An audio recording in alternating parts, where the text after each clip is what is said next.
Welcome to Virtual Programming Meetup. We are glad you're here. We know a lot of you are doing virtual programming, have been experimenting with this already. We have four awesome library staff who are just going to present a couple things that they've been working on, and then we'll have some time for question and answer if you have questions for them, and hopefully time for a little sharing about what you all are doing too. Does that sound all right?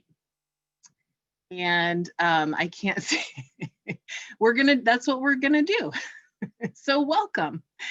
We are gonna start with Carrie in LeGrand. She is gonna share a little bit about her digital children's room. So I'm gonna turn it over to her. So Carrie, go for it.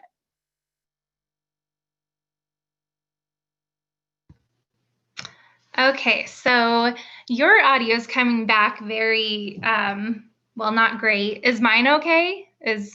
Okay. It's a borrowed Chromebook from the library, so it's, and I'm in Joseph. I'm farm sitting for my parents, so it's all, you just never know what you're gonna get. So, okay, so let me go ahead and share my screen again. Let's see if this works. Okay. Okay, did it work? Well, I think you see me. Oh, now I can't hear anyone. Oh, you do see you. Okay, let's see. Well, it worked the first time. Let's see. Okay, let me stop that maybe and try it again. That's weird. Chrome tab. Okay. There.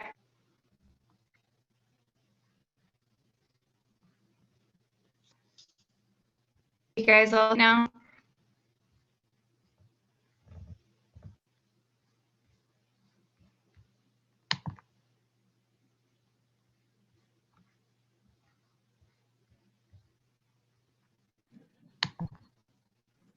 We can see. I can't hear anything.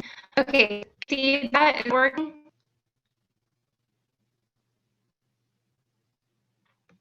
Good. Why can't I hear anyone? Oh, okay, thanks, Mackenzie. All right, I'm just gonna keep talking then, if you guys can see it, and then stop me if anything goes wrong. Okay, so I'm Carrie Bushman. I'm Children's Services Librarian from Cook Memorial Library in LeGrand. So, throughout this pandemic and craziness of all of our libraries closing, we're all trying to look for different ways to connect with our patrons and our community still. So, we've all been doing that. So after, attempting a few different virtual programs, I was feeling a little overwhelmed about all of the different links and things we were sharing. Like, we have this, go to this, there wasn't just, we had our web page, but we weren't in our children's tab. But I feel like there was just so much to try to promote. And so I was like, God, this would be really nice if there was one space that was, super easy and fun to find everything. So one day I was Facebook stalking, like, I'm sure we all do. And I came across my cousin's library's Facebook page. She's a library director in Woodland, California. Her name is Greta. And she's awesome. We share ideas like constantly. It's been wonderful. So she had shared this virtual library that they had put on, and I was like, what is this? Like, I'd seen, different school teachers doing some sort of fun virtual classroom, and I didn't even think of like, hey, we could do this for the library until I saw her post. So immediately I was like, okay, thanks, cuz I'm going to try this out. So I first started by going to good old YouTube and kind of searched for a training video on how to make a virtual classroom. So that took me to Google first. So that was my first attempt. And while it was, it was fun, I felt like I could do more. And so during this craziness that we have going on with COVID, the library, subscribed to a Canva account. I don't know if you guys have used Canva, but we use it for, every kind of publicity now. They just have really good graphics, and it's easy to import images and make fun videos for social media. So I was like, you know what? There's got to be a way we can do this virtual library in Canva too. So I just went ahead and created a blank presentation slide, and you kind of just search images, fun wallpaper, background, and then you can just add in like anything your heart desires. And then there's this really cool feature where you can remove the background of the images, so it looks like it looks real. It really does. It's super cool. So we just had fun. And then, I just wanted to connect all of our resources in this virtual library. So, if you look on the bookshelf has like a little Tinkerbell. And, I'm a huge Disney fan, so it takes you to the fireworks show at Disneyland. Winnie the Pooh, there's stories. Some of my favorite books are on the shelves, so that'll take you to a link for like a YouTube video reading of the story. We include Moe's Doodles because I love Mo Willems. Different things like our Overdrive Libby. The little shopping cart is actually one that we have in our library. So I thought it was a really fun way to something familiar that they knew we have in our library. So you can click there and it takes you to the library catalog. And then if you guys don't have Bitmoji yet, I'm a huge Bitmoji nerd. My daughter makes fun of me, but you can create your Bitmoji. You can, make it look like you. So that was another fun way because the kids can see me. Oh, it's Miss Carrie, that's so cool. She's right there. So it was a fun way to connect and let them know I'm still here for them, even though, they can't see me in person. So every object takes you to various library resources and our fun virtual programs like story time and toddler time. So is this a project that you can just keep going with? So I've already made, if you click the jack-o'-lantern, it takes you to a Halloween page. So there's like Halloween activities and themed books.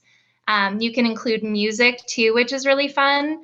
I'm already working on a Christmas page because it's my favorite time of year. So yeah, it's super fun, guys. And if you guys need help, it's really easy. I'm not like a huge techie person. I'm a a homemade nerd, I call myself. So, you can figure it out. It's pretty easy. And even our adult librarian has created her own virtual library now. So we have an adult virtual library and a children's one. So we're just having too much fun with it, and it really is part of our job. So even though you're having fun with this, it's work. It's work still. You're still getting paid for it. So don't let your director tell you otherwise. Carrie, can you? So I think that's it. Oh, Carrie, can you show us one? Can yeah. you click on like one Winnie the Pooh or the Karma Wilson? Oh, yes. Yeah, okay. So if you click on Winnie the Pooh, we'll see how long it takes to load.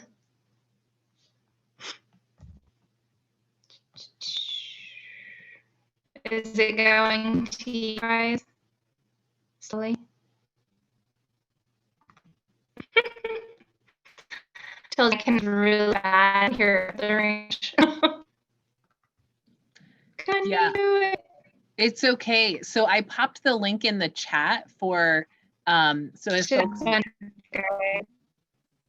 if folks want to see. So Carrie, you're breaking up. Well, if folks want to see the link in the chat, you can go click on that link. And if you start clicking around, you can see some of the links that Carrie's made. And I would second the Canva suggestion. It's a really great way to get folks excited. Thanks, Carrie. We appreciate it. If you have questions for Carrie that you want to her to answer, if you pop them in the chat, we can save them for question and answer time. So you have some time to think about it. But if you have questions, pop them in there and I'll moderate. We are next going to go to Emily West at North Plains, who has a little different approach to virtual programming. So take it away, Emily. All right, well, thank you for having me share a little bit about what I've been doing at North Plains Public Library. We're a part of the Washoe County Cooperative Library Services here. And North Plains is a rural, I have a hard time saying that word, a rural library. And I initially started with YouTube and just trying my best to record a story time each week when the pandemic hit. And because we are rural, it was really hard to upload those videos. And my staff, they were getting really frustrated with how much time it was taking.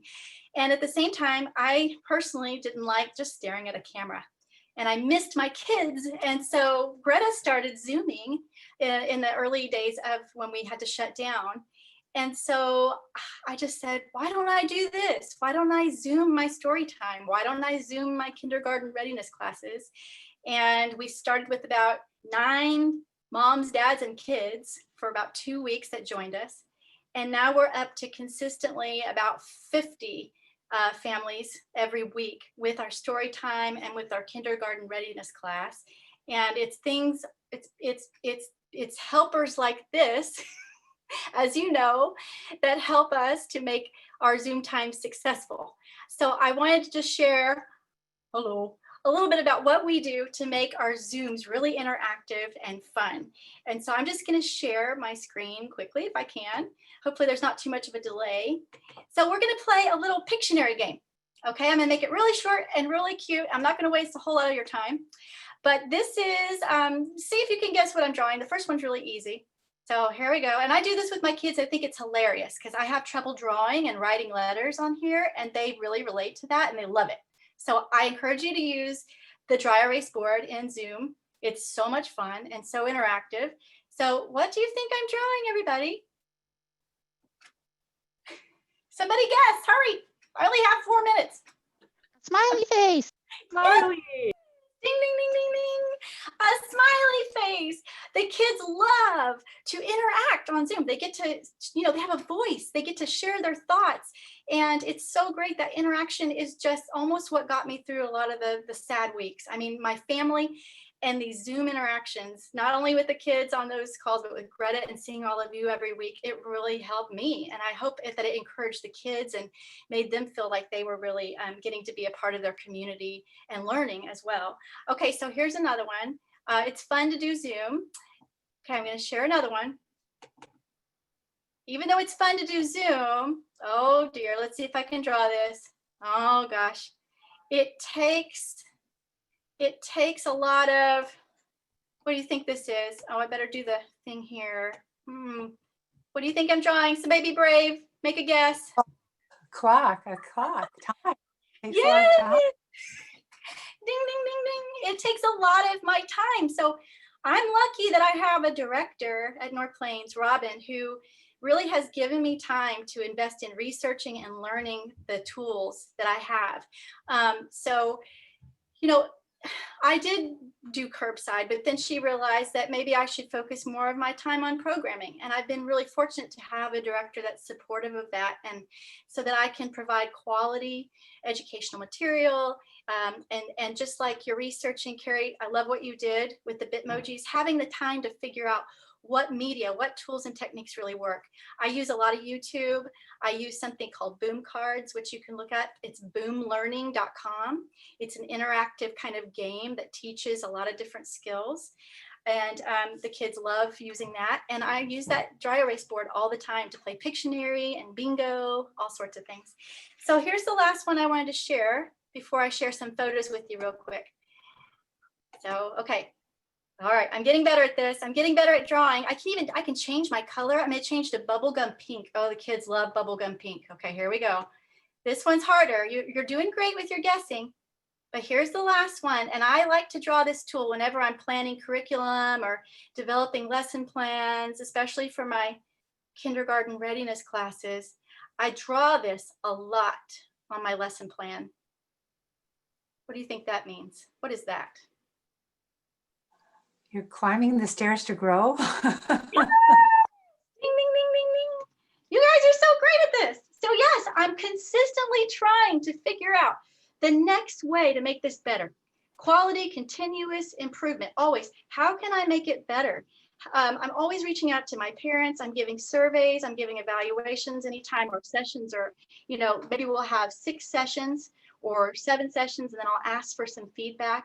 I'm getting consistent feedback from them on email, and they text me. And so I'm trying to always make the Zoom time better and more engaging, and make sure that they're learning as much as they can and having fun while they're doing it. The way we market it, we started off by, I just had a handful of emails and some text numbers, and I just reached out to those parents and said, hey, let's get started. And that's when we started with 9 people interacting with us on Zoom. And then when we started doing Facebook, Instagram, newsletter, and I started building on Biblio events and building that email contact group list, we're up to solid 50 people every Zoom session for early literacy and youth that we have. And that's because I want to really listen to their needs and what they are interested in having for their children and families. And I'll just share one last thing, Greta, if that's okay. So here's some pics. This is a pic of one of our story times here. And that's all sorts of our kiddos, and they interact, and I pin their videos so we can see them and they can share. Here's Clara with her stuffed animal. She's telling us about her stuffed animal. And then for our kindergarten readiness class, I send out PDF packets. So they have a whole week of learning that they can do at home with their families, not just with me on Zoom. But sometimes if they don't have that PDF packet, they couldn't pick it up at the library, or they don't have a printer, that's okay. Right here, they just use their dry erase board or their little magnetic board to write what we're doing together. This is a level 2 kindergarten readiness class. And so we just try to connect what we're doing at the library to their home, to their family, to their lives outside of the library. And I think Zoom has really given us a great opportunity to do that. And so I'm here to share, to help anyone who would like to learn some more strategies on Zoom. And I found it to be a really incredible tool. So thanks. Thanks, Emily. That was awesome. I think this might be a question for later. So Emily, would you just share a little bit? You mentioned newsletter, but would you share about the newsletter and what that looks like at North Plains? Yeah, so we send out a monthly newsletter to our volunteers, and we also have a monthly newsletter that goes out to patrons. And we send that out via email, and also it's on our website. And also I send that. That's something else I guess I should say is anytime I have an email going out, I consistently email my parents twice a week, just to let you know. That also is very helpful because they're attending Zoom classes with me twice a week. So they're getting the newsletter, they're getting any information, any events that's going on at our library. I'm just making sure I'm sharing everything with them. And so it's been really helpful. Thanks. Okay, thanks, Emily. So we are next going to move to Marian at Seaside, who is going to share a little bit about some of her school visits. Ready, go. Okay. I am just going to hop into sharing my screen because, uh-oh, I lost you. I don't want to leave. I want to share my screen. Okay, so the teachers have been with the distance learning are a little bit desperate for materials for their kids, because the school is also it's a new building and they're remodeling and they can't have access to their materials even to send to the kids. So I jumped on and showed them this is where you go, and showed them our website right here of Seaside Library, and that if they go to kids, like I was working with teens and 5th grade, so then I would click this, and if you don't have a library card, here's information for how to get their library card, and then things that they can do with their card. So that one was helpful because they're always wondering how they get a card. And then because the schools don't have books, I put a request form in for them so that if they want books, they can just answer these questions. If they have a specific title, if they're not sure, just tell me what you like, choose 3.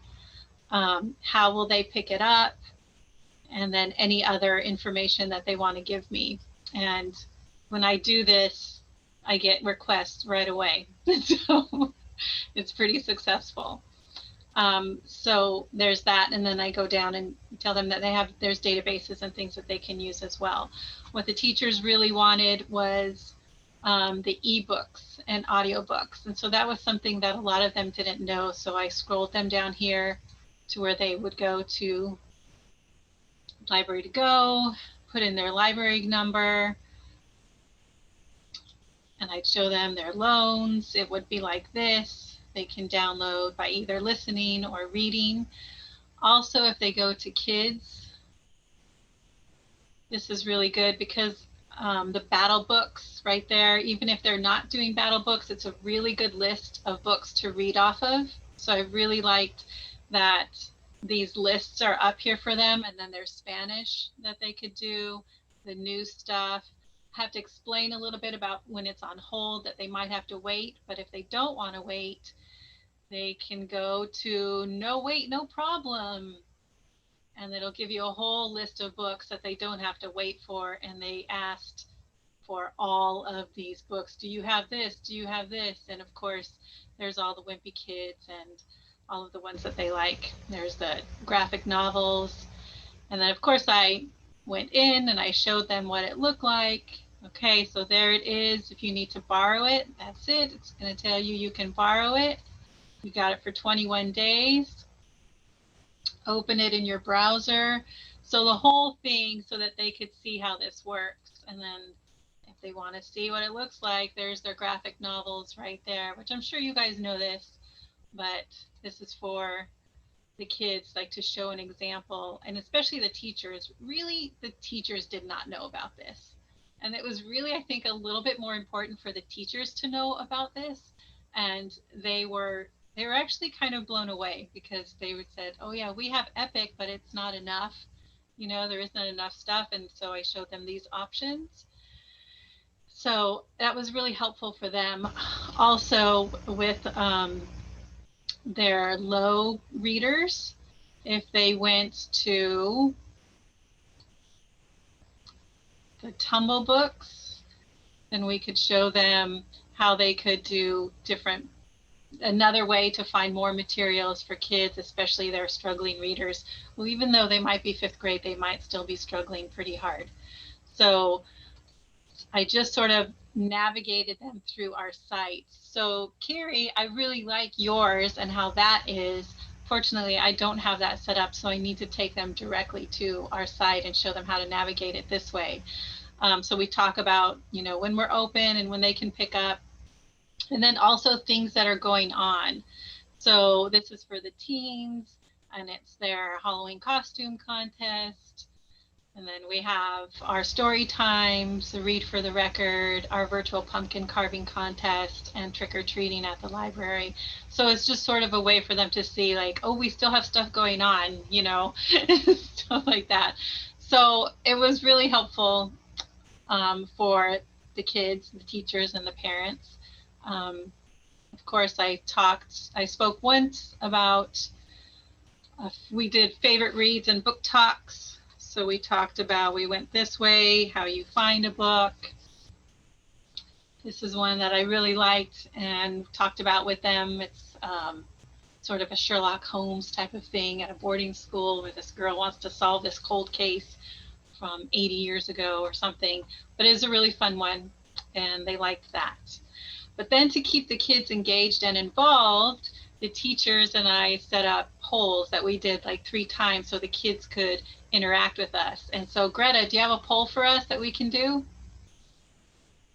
Well, it wants me to sign in again now to do the poll. Oh.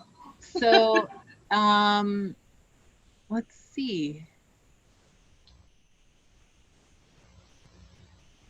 How about keep going with your, because Kathy has a question about how you, are you doing it for every class session and kind of how it's set, how you got started? This is what is really good about it. So, for the middle school, I did have to be for every class because they are doing, even though they're doing distance learning, they're going to all of their classes.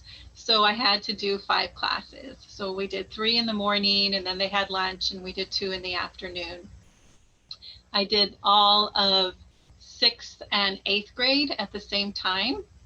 So that gives the whole 6th grade, the whole 8th grade. I saw hundreds of kids, right, between that.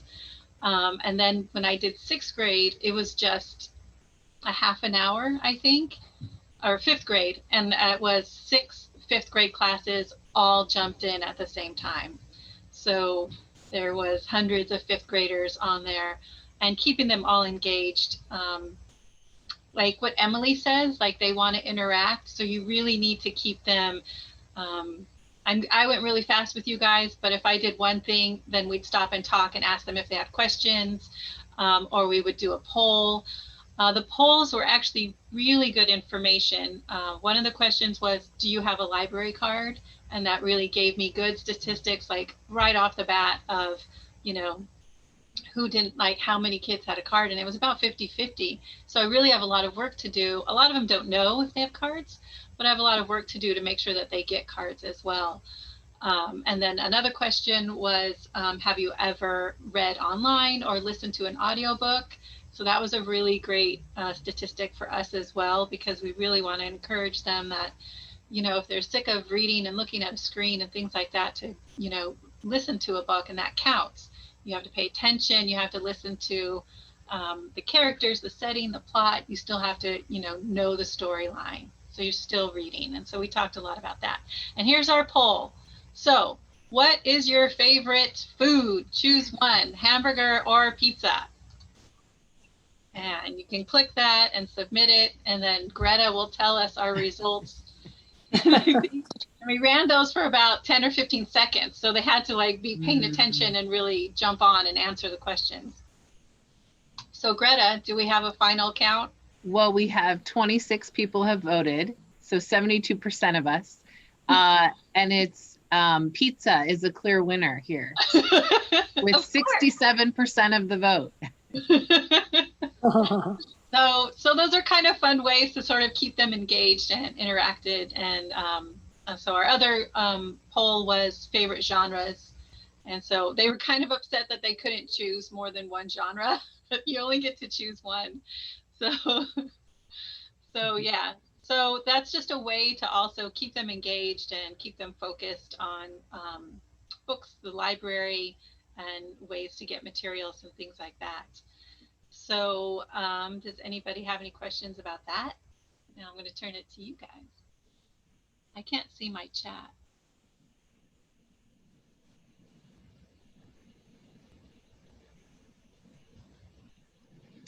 I think Vanessa had a question about, are you just showing them online titles, or are you also showing them the catalog for print?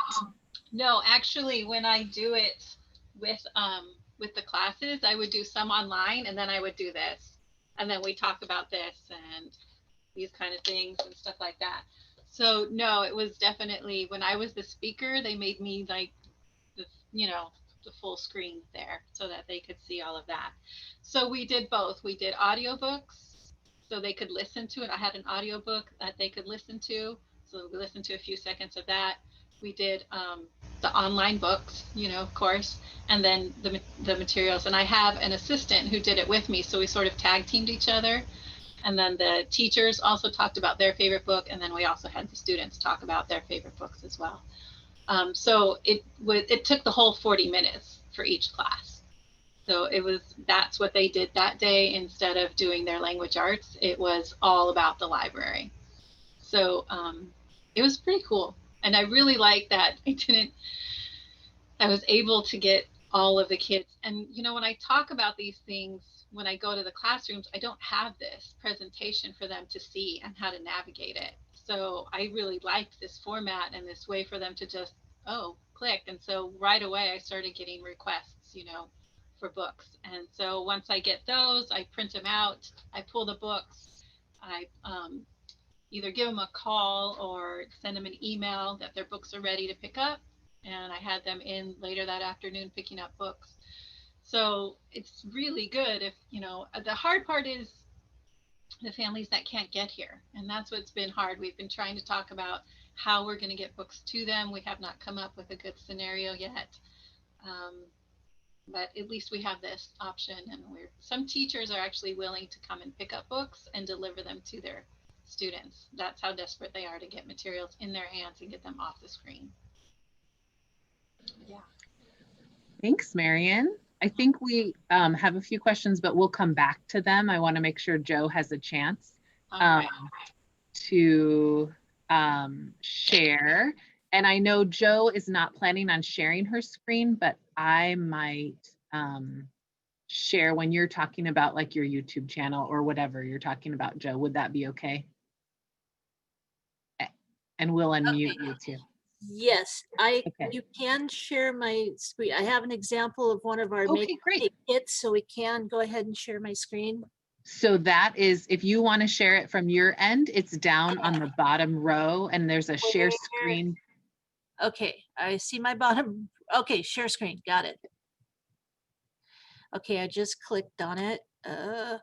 And it'll ask you which browser window you want to show everybody. Okay, it says whiteboard, phone pad. No, it just says share. Let's see. And it says screen and it shows you. Okay. How about I will, I can do it. Yeah. Is it on the Facebook or a YouTube? No, I have it right here. Okay. You want to pop the link into chat and then I can share it? Link. Okay, you're talking to the least technical librarian in. Which is so great, Joe, because if you can do it, anybody can do it, right? So how about, why don't you talk about what you've been doing? Okay. And I will look around on the Independence Library site and see if I can put an example on share screen. It's on our pull up. I have it up now, Greta, if I could share my screen. Yeah, great. Thanks, Emily. I'm feeling pretty ignorant along with my fellow librarians. But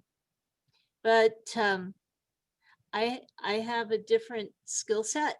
I'm Joe from the Independence Library. And what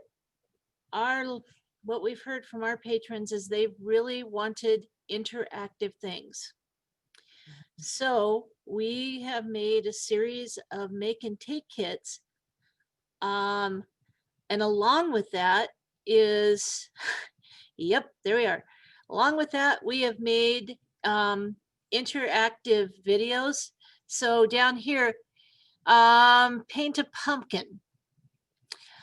We have given out to date between 137 and 140 pumpkin kits, which doesn't seem like a lot, but for our area, that's pretty huge.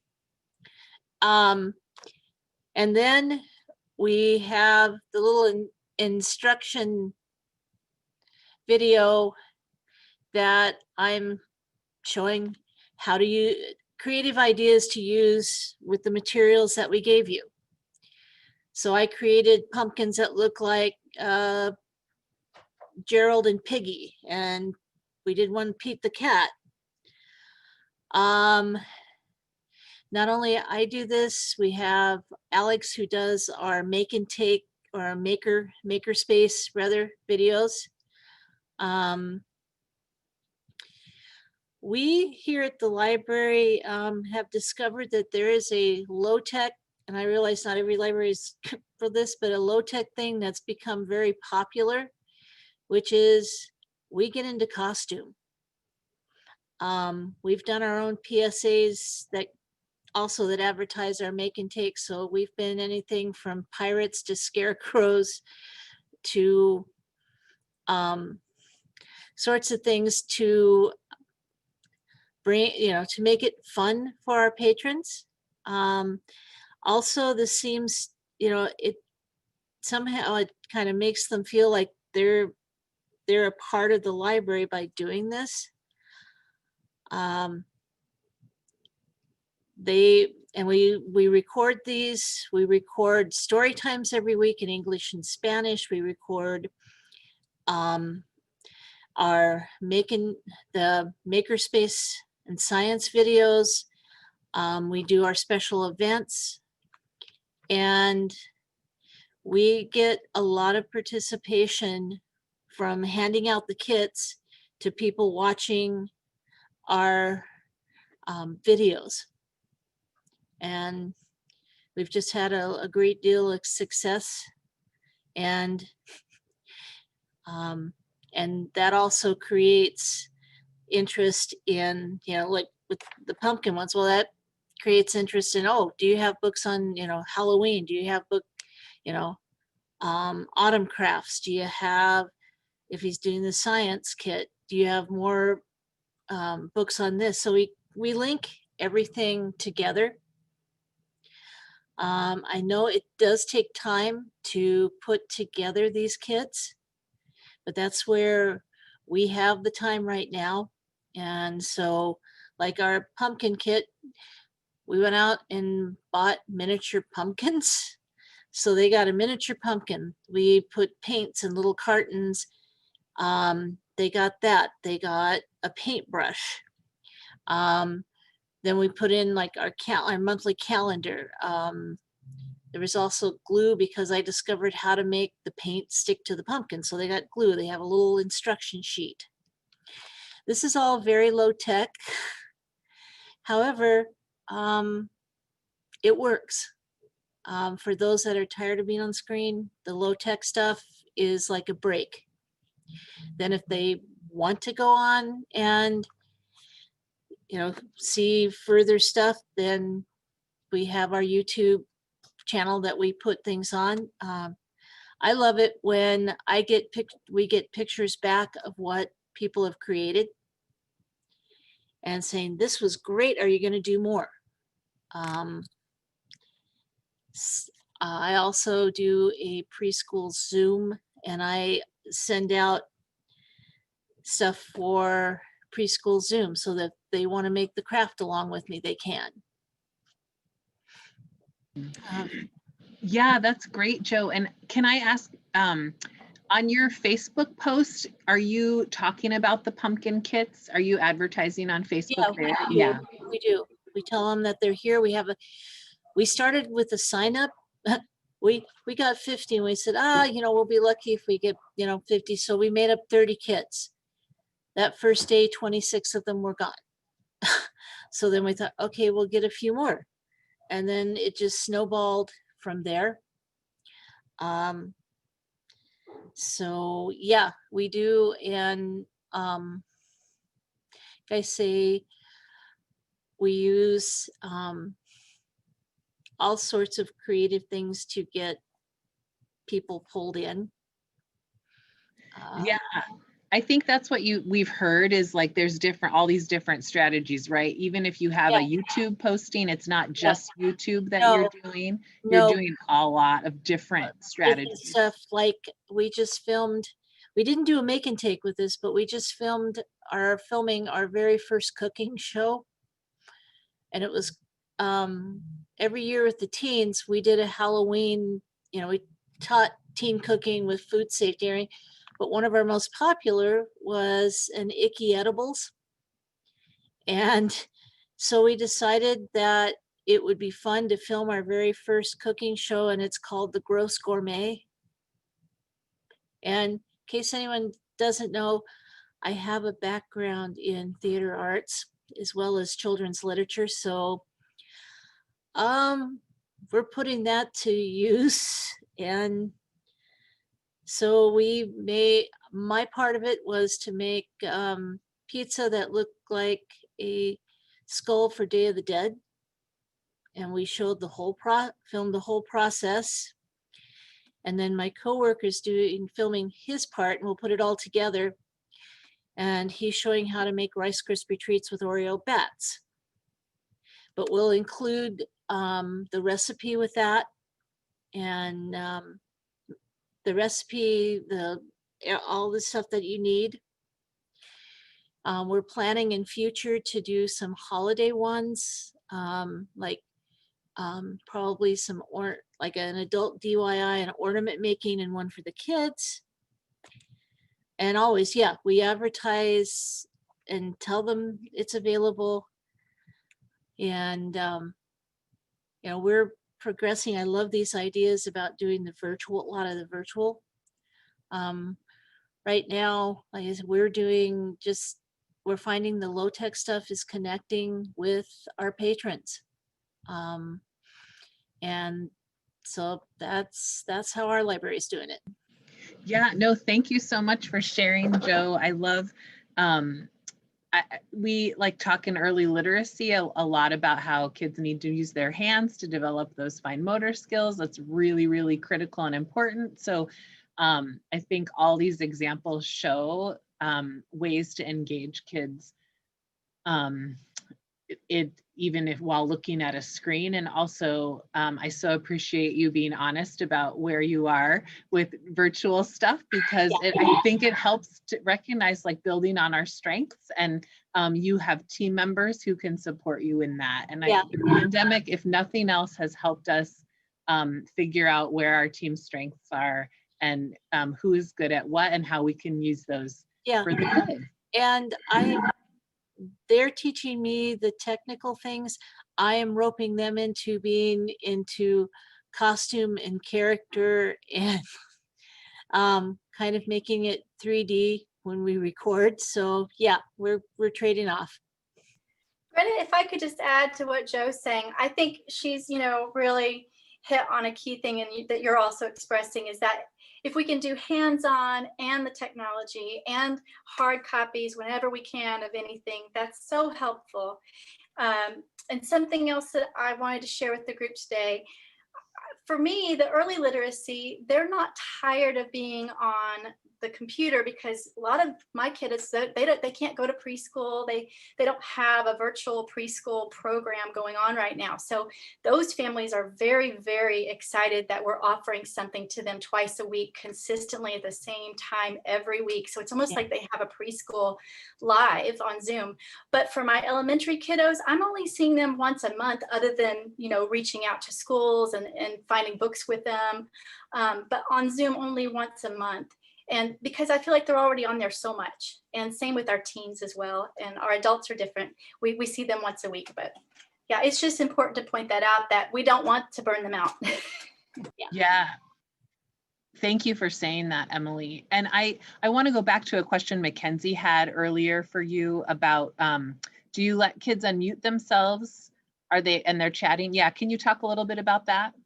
Yeah, so there's a lot of best practices for Zoom that are really very helpful. And one of them is when they enter into the room after they're in the waiting room, you let them in, you can mute all participants, and you can kind of control when you can ask them to unmute, which Greta does so nicely, especially because I have kids and animals. It's so helpful.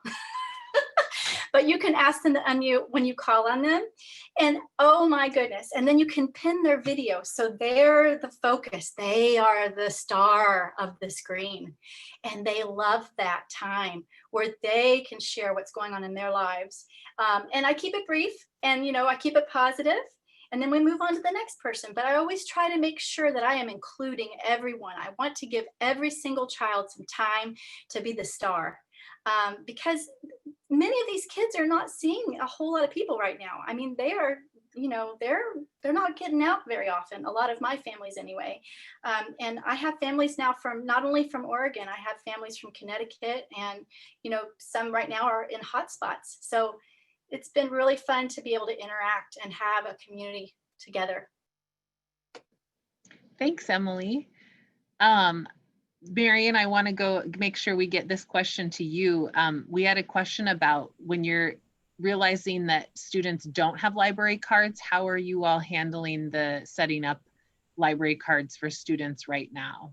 Oh, that's a really good question, because that was one thing that I was really wanting to do, was get an online application so that they could do it online, which I got some resistance from that for a while, but now we've come around since I've done this. It really also shows, like, your director and the city the need of making it easier for people to get a library card. So with doing it with the school, as long as the kids now do it through the school, we can get the parents know that they can opt out, or their kid can just get a library card. And so that process is easier for the kids and parents who can't make it to the card, so they can at least get the online materials that the teachers really want them to have more access to, even if they can't get physical copies. So we have made it easier, especially with the request. If they put in their phone number or email, then we can contact them right away. And I've just made cards over the phone for them, and put a note in that this is during the pandemic, this is during, like, just so we know, like, why this card happened without them coming into the library. So there's a little bit of coaxing that you have to do to make these things happen. So I'm a little pushy. And I will also say the classroom, the teachers have sort of shared what I've done, and that made it go farther. So then other teachers contacted me, and you really only need like 1 or 2 teachers to be on your side, and you're in on this format, to do this. Because the teachers are the ones who set the meeting. I jump in, they make me a co-host, and they've got all their students jumping in, all other classes jumping in. And at first the teachers were like, oh, I don't know, I think this is too much, I think this is going to crash Zoom. But they are not tech savvy either, and they are still learning all of this too. But the kids, it took them a second. They absolutely know how to jump around and get to where they want to be. Mm-hmm. So yeah, that was a good question about the library cards. I was nervous about that, but we have been able to get cards to kids, and also the teachers. They have facilities cards for the teachers that they can use as well, because they are not all in our district either. But for them to be able to have materials, and just recently a high school teacher who's very new and isn't familiar with the area or the library or anything that we have, contacted me, and I got her a teacher card and ordered some e-materials that she was looking for, so that she can share that with her classroom during her classes. So it's a really, good connection for getting what's needed, to our community and schools. Yes, that's awesome. Thank you. And I see there's a couple other folks who have said, Carrie mentioned they are doing online applications, and so does Kathy. And I know a lot of you are right now. So I'm really glad that's an option for folks now. And I know we have about 10 minutes left, and I may have missed a question or two in the chat. I think Jessica's question is wondering about how long programs are over Zoom. So Marian and Emily, do you have, how long are those going? And also, if you could speak to, I know Emily, there's some adult Zoom stuff happening. Are those the same length? How you're thinking about that might be helpful. I'll just quickly share. I have found that 1 hour is what we stick to. And there's a lot of reasons behind that. One is because I do let the kids share. 1 hour may seem overwhelming, but it's not, because we are talking, we are interacting and sharing. The other thing is with my kindergarten readiness classes, the 1 hour is story time, a full hour. Also, kindergarten readiness classes definitely need to be 1 hour for me, because I feel like that's when the real learning occurs, is when we can take our time and really get in there and talk about the details, but we also keep it fun. And for our adult programs, they are also all 1 hour, and teen as well. We do yoga. We have a homeschool group that meets once a week. Yoga's once a week, and then our teen is once a month hour. Yeah, we have an adult book club that my coworker does, and that runs for about an hour. My preschool toddler Zoom, we only do a half hour because that's about as much as their focus is. But we pack a lot in that half hour, but yeah. Oh, and I wanted to also add to mine, we at first did not have a YouTube channel or space, but we found that it's easier for people to find. So they can go to the link on our page and then go there, and it was easier to upload them to there for our videos and things. So that's why we started the YouTube site. Yeah, for sure. And I think that's such a good point about how we've shifted over the pandemic and are just trying different things. But I know I get overwhelmed with all the links and all the where is this page taking me, and how am I bookmarking? And I know folks with a lot of littles at home, or just a lot happening right now. The more places we have for people, it could be more helpful for sure. Marian, did you want to add, are your school visits, are they a whole class session, or is there a time difference? Right. So for our first one, with the 6th and 8th grade classes, it took the whole class, so it was 40 minutes. But we had planned it that way, and we had followed sort of a structure of what we were talking about. And like I said, the polls and interaction and book talks, things like that.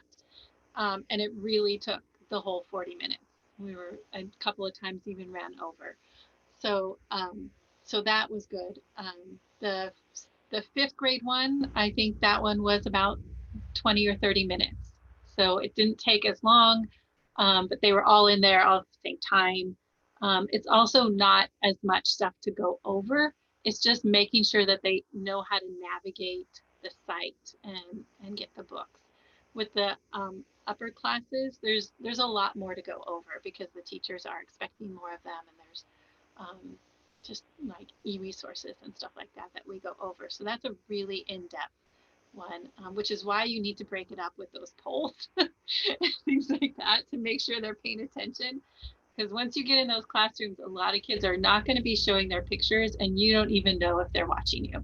And so for some of them, you don't even know how many you're reaching. But there are some teachers that require their kids to have their cameras on so they can see them and make sure they're paying attention, things like that.